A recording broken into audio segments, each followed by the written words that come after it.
Welcome to Stories with Soul. I am your host, Jamie Ice, musician turned entrepreneur and co-founder of 6th Ave Homes and 6th Ave Storytelling.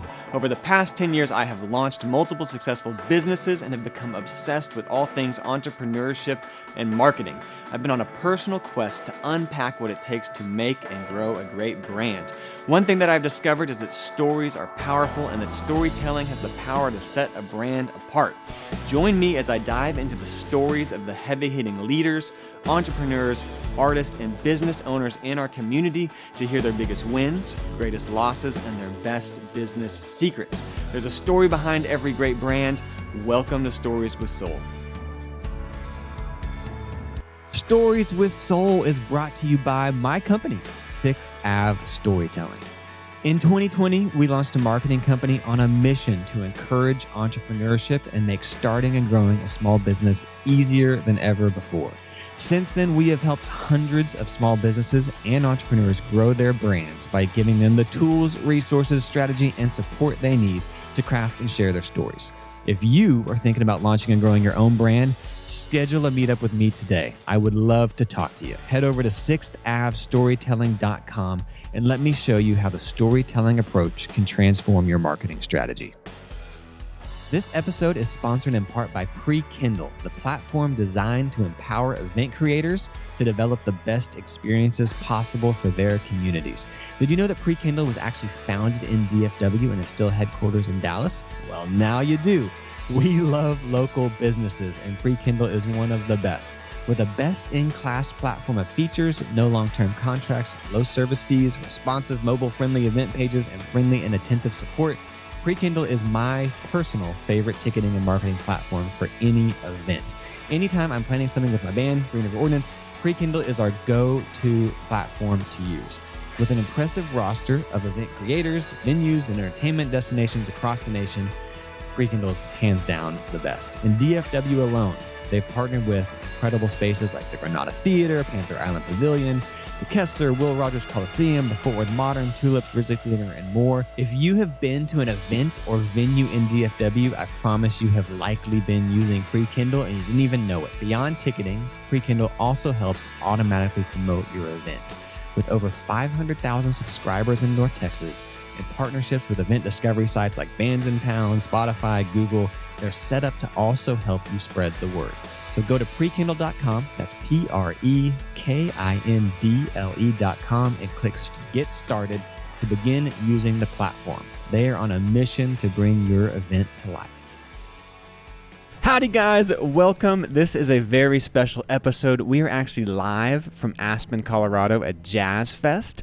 And you can see it in the background. People are setting up. It's about to happen. Leon Bridges is playing tonight. And so we're doing some remote episodes, and I'm here today with Fort Worth native, a fantastic visual artist. You've seen her work all over. Sarah Ayala. Did I say it right? Yes, I perfect. said it right. Thank you. Perfect. Fantastic. So you're here with a group of Fort Worth artists. Yes. And showing and displaying some of your work. Yes. But I'm stoked to have you. I've been a fan of what you do for a while. I've seen everything from like, you know, the work at Taco Heads on the lettering. Classic. To your big murals to just she's a fantastic artist. So I'm excited to have you here today.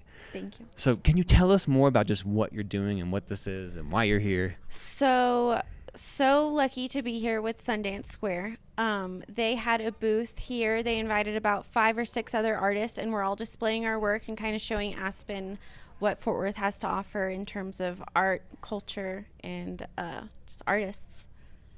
Well, I love it. And so a group of y'all came here, and what's neat is so Leon's headlining tonight, and so Sundance Square and Visit Fort Worth are like if Leon's headlining, we want to sort of have a Fort Worth representation. Yes. And show them some of the other great art that we're doing. And so you have been how long have you been just full time doing? And you do a lot of things. You're not. Painting would be an understatement. Mm-hmm. A muralist would be an understatement. You do a lot of stuff. Yes. I feel like I've had my focus on art full time for about maybe 5 or 6 years. But in my head, it feels like I've been doing art, as much as I am. But still, I had other jobs for the past 10 years. So full time, 5 or 6. But that's a big thing to take the leap. Yes, it is. Can you, and I read somewhere that you were going to school, you were at TCU, yes. to be a kindergarten teacher. Yes. And then something didn't work out. Yeah, so I didn't really search for schools. I was just like, oh, I'm in Fort Worth. My mom went to TCU. I'll go to TCU too. Check it out. Did the sorority thing, and then realized, oh, what's going on here? This isn't super fulfilling. My major was early childhood education, and I kind of realized that I wanted to just hang out with little kids and make things. Okay. And I was like, were you making things before then? So I like grew up dancing like competitively on dance teams. So I was always like creative in that way. And I grew up doodling, but I wasn't really like in art classes or doing art shows. And then I realized that I did want to do art when I was thinking of why I wanted to teach kindergarten. And I was like, oh, I can make art with them. And then I was like, wait, maybe I should just make my own art. And then I left, and that was a whole ordeal dropping out of college. After what did mom say? Mom and dad were just like, you want to drop out to paint and you don't paint? Like, oh, so you weren't really painting no, then. You were no. like, I'm just doodling. Yeah. Were people like, your doodles are really, really good? Okay, so yeah, it was like so there was some affirmation. Yeah, I mean, of course, I blame like my teachers. You know, every class project I had, they were like, "Wow, you." Okay, so people are telling you you're good. And, I knew. And were you like, was it like a subconscious? I'm like kind of just haphazardly, or were you sitting down and working on? It was haphazard. Okay. Yeah. So haphazardly, not even painting, and you're like, I'm dropping out of this very expensive school. Yes.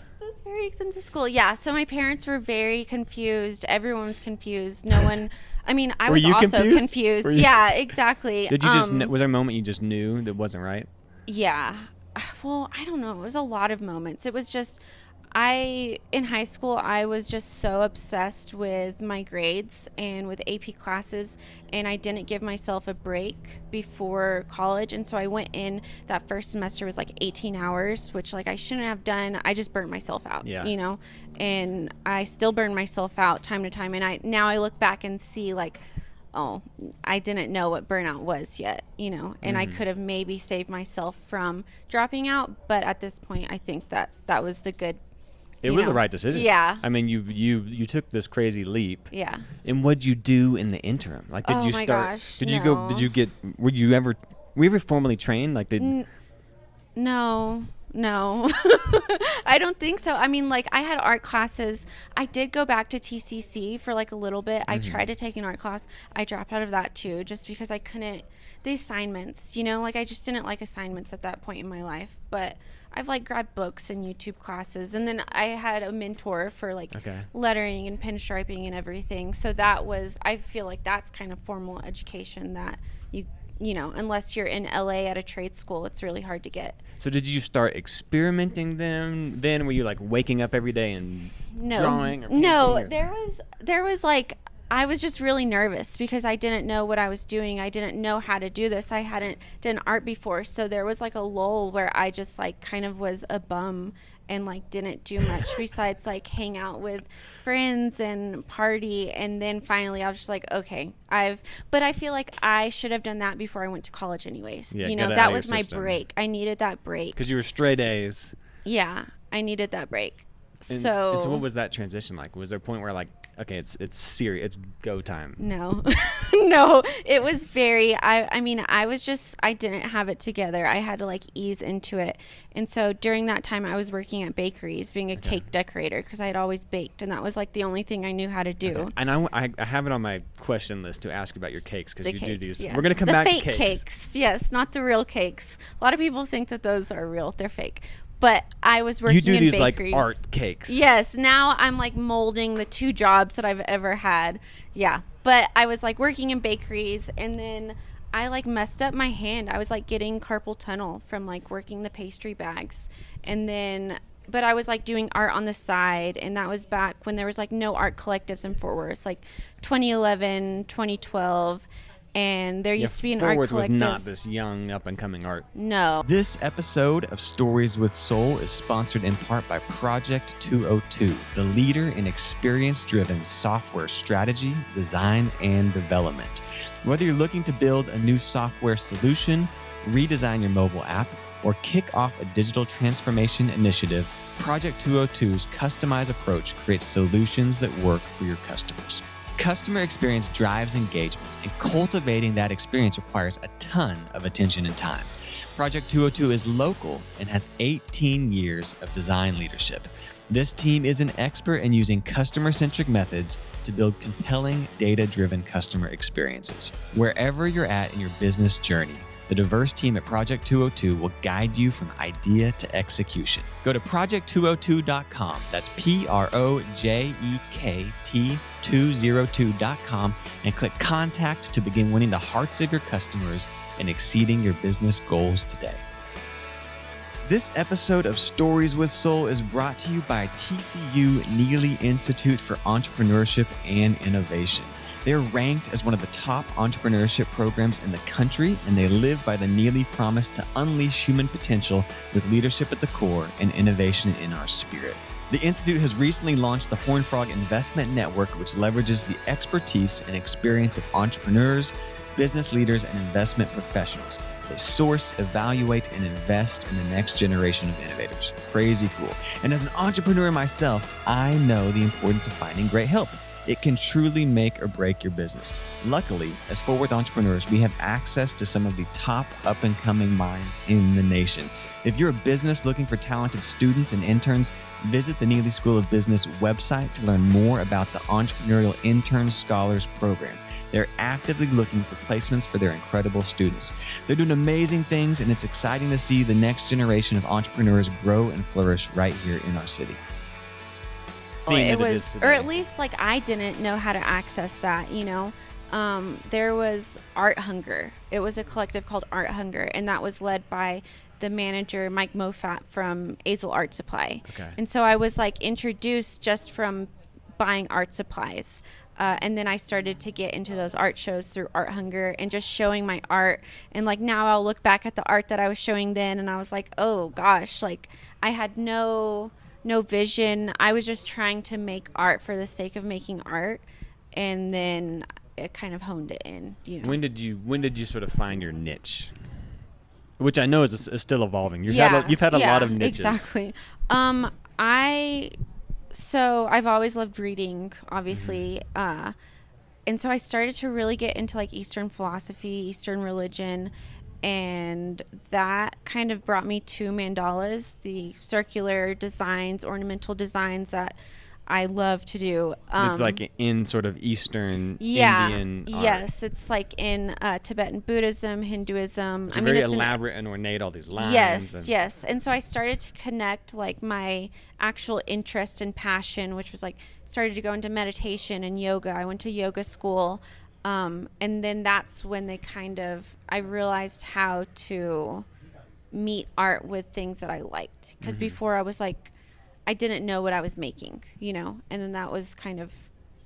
Just started making all these mandalas. Yes. And it started honing in on this very precise craft, so to speak. Mm-hmm. And that eventually transitioned into lettering and pinstriping. Yes. Can you explain what that is? Like what Pinstriping? Pinstriping. So pinstriping are usually just ornate designs painted on cars, motorcycles, bicycles, helmets. I mean, you can do it on anything, you know, but usually they're on cars. So I got into lettering, I feel like, because of that line work, that precision that I fell in love with mandalas. And so I found someone to teach me, Tanner Leeser, I owe so much to him. He taught me nearly everything I know about lettering or painting. And then I took that lettering, and then I'm still bringing it into different conversations that I want to have with art, like the cakes. And then people started hiring you for the pinstriping and the lettering. And, and you started like doing designs on buildings and signage and all this. Yeah, I would say that like it went into sign painting, and then that went into mural making. Just large. It just kept growing. And so lately you've done the past few years you've done these giant projects. Yes. Can you like what are some of your highlights that people might know or have seen? I would say that my favorite but like hardest mural that I ever did was at Amphibian Theater. So it's on South Main. They sent out requests for qualifications. I submitted thinking like not going to get it, whatever, I'll just submit. And then went through the whole interview process, and I realized I really vibed with, the directors there. And then they accepted my designs, which was a tessellation, a geometric tessellation. And that's, I think, about like 150 feet long. How long did that take you to make? Oh my gosh. That took like 2 months because Oh my gosh. I got my wisdom teeth taken out in the middle of it. It just like was scheduled that way. And I had dry sockets and I just could not heal. And so I couldn't take any pain medicine because I was on the lifts, on the ladders. And so it was like, and then the weather, it was like October to November. And so the weather just like, it was the hardest mural I've ever had, but it's the most satisfying, I would say. And you've done a lot of others. So did you know how to do murals? Because going from like I'm painting a door or I'm doing a painting on a canvas to 150 feet, like you have to rent cherry lifts and all, like you get projected. Like I don't even know how you. Yeah, I mean it just depends on the design. Projecting is the easiest, just because like you get it up there as opposed to like graphing or freehanding it. So it really just depends on the building. If we're in a parking lot, how exposed we are to the elements, and then the design. But that was half drawn and half projected. Okay. But that's a super satisfying one to look at. And my brother's tattoo shop is across the street, and so I'm just always right there. Oh, really? Yeah. Which that's Panther City Tattoo. Oh, that's your brother? Yeah. Nuh-uh. Yes. Oh, they do really cool stuff. Yeah, so I'm just always You like, also on have that lots block. of tattoos. Is that why you have so many? Yes. My brother Joseph Ayala, he did my left arm. He did. Yeah. Okay. Can you tell me about your tattoos? That was on this is sort of that mandala. Yeah, so my right arm is Did you design those? Well, a lot of them, some of the mandala designs I did, but a lot of them are just ancient patterns that already exist in the world. But that was also another one of his friends that sometimes work at the shop. He's in Denver now. Okay. Yeah. That's fun. Yes. So part of your niche is like very, and correct me if I'm wrong, is very like precise. There's like a precision to it. Yeah, which there is wasn't. That true? Yes. Did you learn that, or you just were always good at that, or? I don't know. I feel like that comes with the like obsessive, like I've always had this obsessive trait that I had in school where it was just always my grades had to be perfect. Everything had to be perfect. And now I kind of bring that in. So when you focus on something, So because you sound very from like the TCU School of Story to like very free spirit. Yeah. But when you hone in on something, you're like, I am. No, yeah. I wish that I could just, like paint with watercolors or something that is free spirit, but no, I have to like concentrate. I have to get it right. Like. And so what are you doing right now that like? What? Well, besides being here, but like, yes. what is your like? Because we just talked about how you have kind of done a lot of different things. Well, for the past 2 weeks, while making work for the booth, I have been making my first big public work sculpture piece for Arts Fort Worth. Oh, you did a sculpture? Yeah. Had you done a sculpture before? No. Wow. I mean, I would consider like the fake cakes that I make little sculptures. Okay, let's talk about this. So I was looking at your Instagram, and she has these like cake. They look like a real cake, but it's a sculpture, and they have like these kind of political poignant messaging. But you have them at like galleries. Yes. So I guess it started with the pandemic.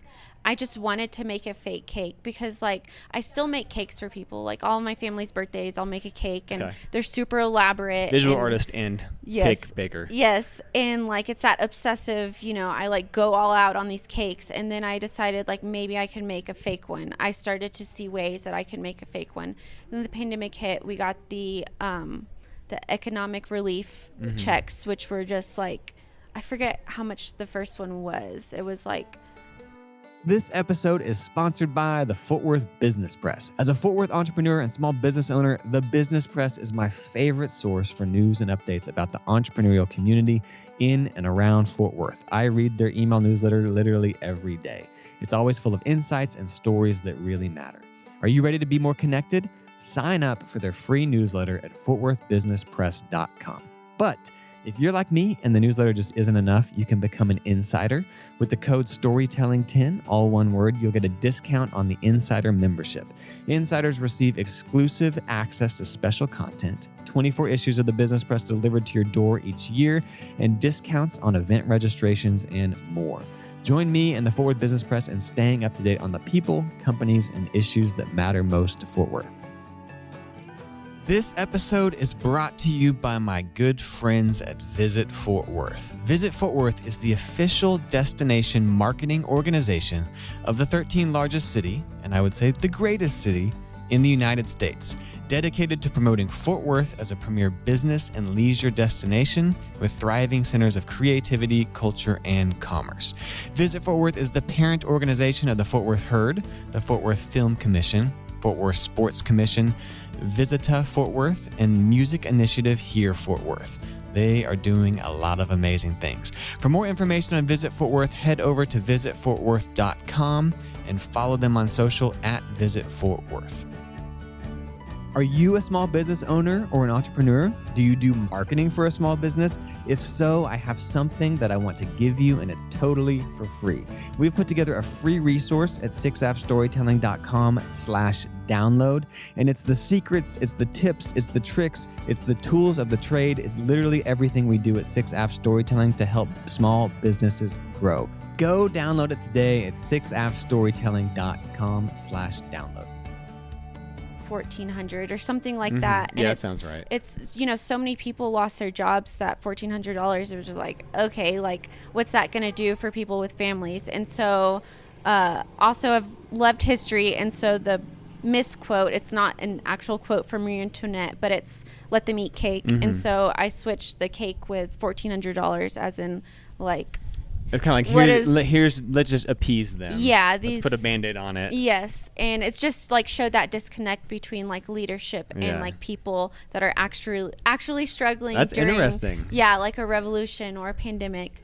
And so that just kind of took off, especially because we kept getting more relief checks that were different amounts. And so I just kept going with the different amounts, and I've shown those in San Francisco. Oh, and really? Then, How, did someone see it and they're like, I want that? Yeah, it was the Ruka, the clothing line. They have like a gallery and a clothing shop on Haight, and someone was organizing a sign painter show. So it was like a national sign painter show, and they included me in on that, which I felt so lucky because I don't consider myself like a sign painter like some of the people that were in the show. And so I sent the cakes, and that's cool. Yeah. Yes. So anyway, so I interrupted you. So you're doing the sculpture right now. Oh, yes. So the sculpture started, I proposed whenever Roe v. Wade was overturned, I proposed murals be painted. I offered up my services if people would offer up murals. And so that started to get planned. And then Arts Fort Worth approached me and they said, hey, we have this sculpture base. If you want to make a sculpture on the same theme, go for it. You can do whatever you want. And so I had to like switch my brain from murals to whatever sculpture making is, because I still don't know what that, it's been fun. Are you good at it? Is it going to be good? I mean, I think so. Good is a relative term. Yeah, I know I'm very excited. At this point, like the stress is pretty much, I'm not scared anymore. I'm excited and it gets turned into bronze at some point? No. This is like a wooden sculpture. Okay. Yeah, so I'm working with local fabricators and woodworkers in Fort Worth who have been just so helpful to like switch my brain to like math, and angles, because it is like it's like a platonic solid with like 12 sides. I do not know what that means. Yeah, exactly. So it's been very like, my brain isn't used to working in the ways that this sculpture has required. So I'm excited. I'm excited to see it. Yeah. So I think one thing that's interesting about you is I mentioned a few times, you've done a lot, you're doing it but there's not don't put you in a box. It sort of seems like there's no box. There's no one box. But people like what you're doing, and so there's a lot of people who like, I want to do art, I'm going to leave school, I want to do this thing, but it's a different thing when people like give you money and support you and hire you, and you can do it for a living. Like the amount of artists who I want to be an artist in my head to I've been doing it now for 5 years, is a pretty rare breed, I would say. Yeah. So you have to be really talented to do that. Oh, or just crazy. Well, yeah, going for it is part of it. What have you learned about just business in that? Have you, like, do you consider yourself like an entrepreneur or Yes, a businesswoman? unfortunately. Yeah, I never thought, I mean, no one ever told me like, hey, to be an artist, you would have to, run a business, but I have learned that very fast. Luckily, I have so many business owners in my family. My dad is a small business owner. My brother runs a tattoo shop. My sister-in-law, everyone has businesses, so I get to pick everyone's brains about everything. But for like art, business, I have to kind of learn it the hard way or just Google. Do you have any lessons like you've learned along the way that, like, Oh my if you could go gosh. back to yourself 5 years ago? Track your expenses for your taxes. Yes. But also just like imposter syndrome. Don't listen to it. Talk to me about that. I mean, I still coming here. It was imposter syndrome. Coming to this podcast, it was imposter syndrome. Really, you feel like you're not real enough? Yeah, I mean, because like it's just such a crazy thing. Because like at what point do I make it? And then I'm like, wait, I literally do this for a living. You got flown to Aspen, Colorado. I know. And are being put up in a house in the one of the fanciest cities in America because people love your art and want you to represent Fort Worth on behalf of Fort Worth. Like, that's pretty freaking cool. I know. You feel like an imposter in that? I mean, sometimes, because sometimes art is just weird, It's very subjective. Yeah, like sometimes I just get nervous to make art because I'm like, it's that obsessiveness that's like, oh, what if it's not perfect? And Are then you pretty self-critical? I would say yeah, which sucks, but at the same time, I feel like most of my stuff like wouldn't be what it is if I wasn't always analyzing, It's probably like that's your superpower and probably your Achilles heel as well. It is, yeah. Well, Sarah, you're doing great. You're supposed to be here. Yes, thank you. It matters. Thank you. And the other thing too, like we talked about the business side and that self-doubt, but also just like marketing. You have to. Do you what have you learned sort of about building a brand? Because you have a brand, whether you like it or not. Like, yeah. Can you talk about like your brand, what or what you do or what? The other day, someone asked me if I had a PR person, and I was like, no. And they're like, oh, it looks like it. And I was like, wow, ask my boyfriend, because he's like, you're always on your phone. I feel like being an artist right now on Instagram is like 10% art and 90% posting. And it's just always... Because it's how you connect with people. Yeah. And I like hate it and I love it because most of my jobs come from Instagram, but I don't want to be on my phone. But it's just a matter, marketing-wise, of just always posting of what you're working on, which I don't like to do because I don't want to post, like, the sculpture. I haven't posted anything about the sculpture because of that imposter syndrome. I'm nervous. Really? I don't want to post so it until it's done. It's not like a secret reveal. It's like it's not ready. Yeah, Okay. yeah. But for marketing, it's just, like, always posting, always reminding people, which at first seems, like, desperate or seems like, oh... like annoying, like you're annoying people, like posting stories. I have this available.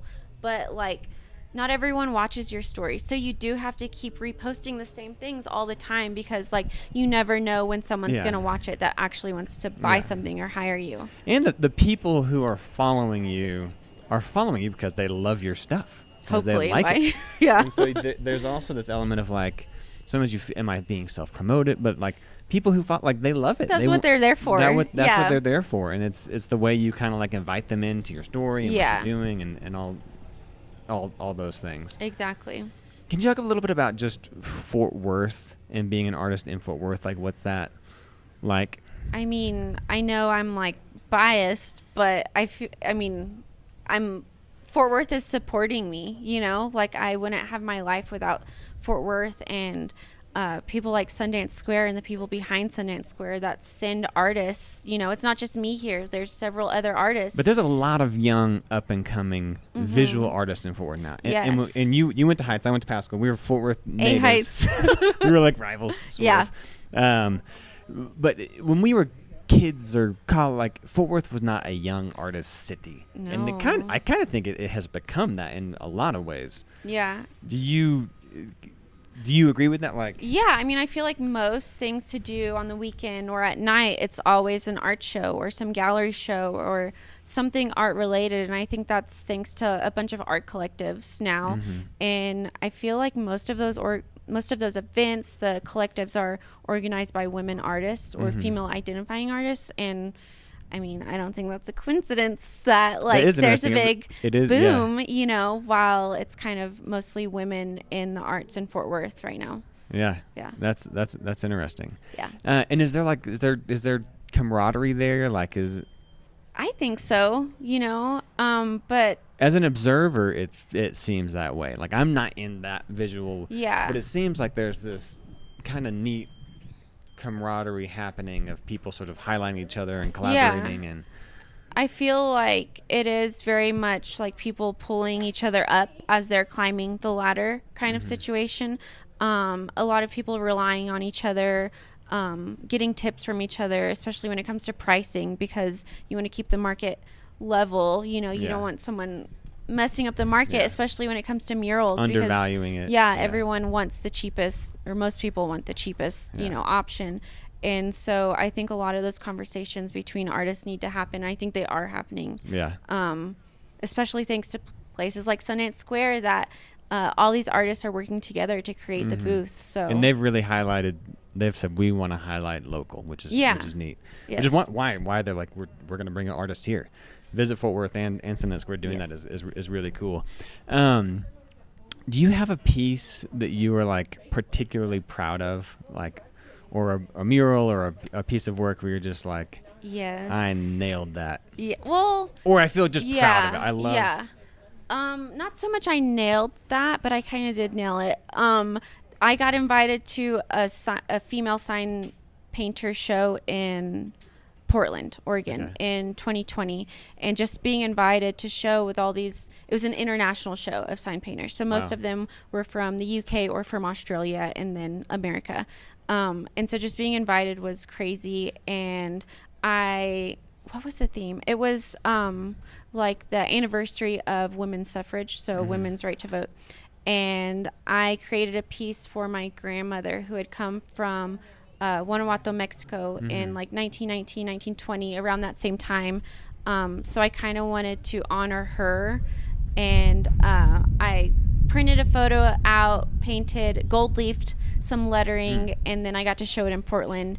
And then I gave it to my dad because she pretty much raised my dad while my grandfather was in the Army. So that piece is like, I would say my favorite piece, especially because I got to show it out of state as well. Family and history kind of there. took her. I was like able to take my great grandmother to Portland, and That's really cool. Yeah. And that's like there's a legacy piece to that as well. Yes. Yeah. Can you talk about just what's next and sort of like what you like? What is there a goal? Like what's the? So in the summers, I work with a nonprofit in Dallas called Big Thought, and we teach youth, adjudicated youth, usually youth that are exiting juvie, still on probation. We work with their probation officers. Wow. And so that's kind of art therapy, but also like arts as workforce training.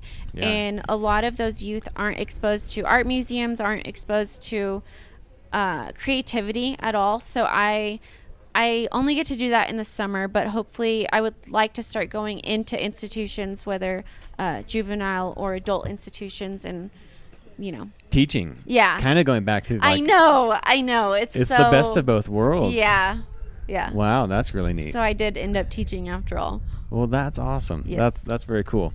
Well, I appreciate you joining us. I'm excited to see what you brought to Aspen. Yeah.